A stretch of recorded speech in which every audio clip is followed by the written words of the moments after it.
Mort de George Floyd, à Londres aussi, les manifestants sont dans la rue. Des centaines de personnes ont manifesté ce dimanche à Londres pour protester contre la mort lundi aux États-Unis après avoir été arrêté par la police de George Floyd, un Afro-Américain de 46 ans, a constaté un journaliste AFP. Pas de justice, pas de paix, a scandé à plusieurs reprises la foule qui s'est réunie aux alentours de 13 h à Trafalgar Square, dans le cœur de la capitale britannique. Certains arboraient des panneaux en carton sur lesquels on pouvait lire Black Lives Matter, les vies des personnes noires comptent, ou encore notre couleur de peau n'est pas un crime.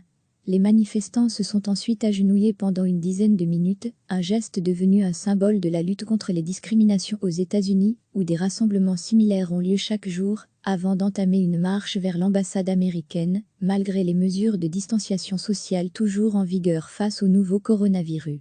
Ils voulaient ainsi exprimer leur colère après la mort à Minneapolis de George Floyd, devenu depuis un nouveau symbole des brutalités policières contre les communautés noires.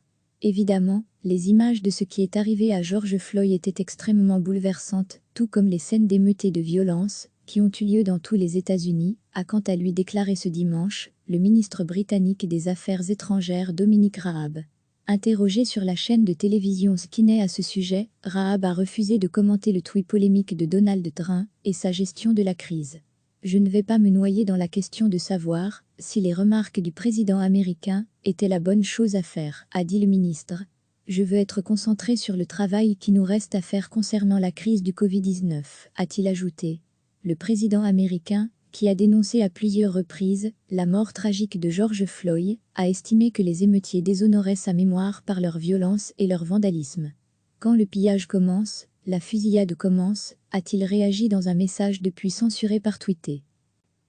Des centaines de personnes ont manifesté ce dimanche à Londres pour protester contre la mort lundi aux États-Unis après avoir été arrêté par la police de George Floyd, un Afro-Américain de 46 ans, a constaté un journaliste AFP. Pas de justice, pas de paix, a scandé à plusieurs reprises la foule qui s'est réunie aux alentours de 13 h à Trafalgar Square, dans le cœur de la capitale britannique.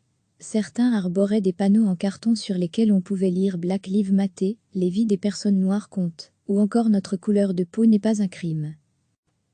Les manifestants se sont ensuite agenouillés pendant une dizaine de minutes, un geste devenu un symbole de la lutte contre les discriminations aux États-Unis, où des rassemblements similaires ont lieu chaque jour, avant d'entamer une marche vers l'ambassade américaine, malgré les mesures de distanciation sociale toujours en vigueur face au nouveau coronavirus. Ils voulaient ainsi exprimer leur colère après la mort à Minneapolis de George Floyd, devenu depuis un nouveau symbole des brutalités policières contre les communautés noires. Évidemment, les images de ce qui est arrivé à George Floyd étaient extrêmement bouleversantes, tout comme les scènes d'émeutes et de violence qui ont eu lieu dans tous les États-Unis, a quant à lui déclaré ce dimanche le ministre britannique des Affaires étrangères Dominic Raab. Interrogé sur la chaîne de télévision Skinny à ce sujet, Raab a refusé de commenter le tweet polémique de Donald Trump et sa gestion de la crise.